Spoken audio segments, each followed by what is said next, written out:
আমাদের দেশে যে প্রধান দুটি কারণে কিডনি ক্ষতিগ্রস্ত হয় বা কিডনি ফেইলিওর হয় তার মধ্যে একটি অন্যতম কারণ কিন্তু অনিয়ন্ত্রিত ডায়াবেটিস।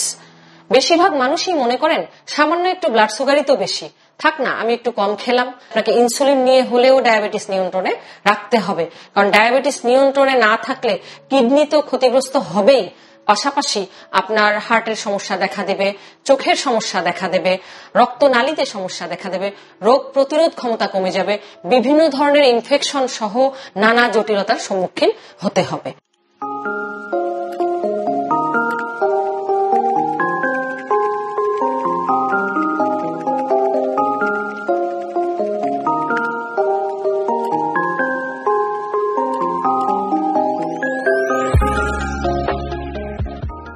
আমাদের দেশে বর্তমানে একটি কমন রোগ হলো ডায়াবেটিস।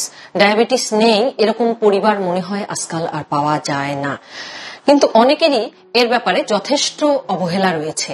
যেমন ডায়াবেটিস যদি নিয়ন্ত্রণে না থাকে তাহলে কিন্তু আপনার প্রত্যেকটি অর্গান ক্ষতিগ্রস্ত হবে, বিশেষ করে কিডনি ক্ষতিগ্রস্ত হওয়ার সম্ভাবনা খুবই বেশি।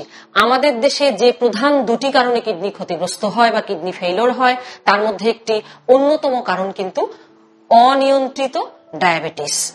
বেশিরভাগ মানুষই মনে করেন সামান্য একটু ব্লাড সুগারই তো বেশি, থাক না আমি একটু কম খেলাম, আমি একটু এটা সেটা মেনটেন করলাম, এভাবেই হয়তো নিয়ন্ত্রণে থাকবে, কিন্তু আসলে তা নয়।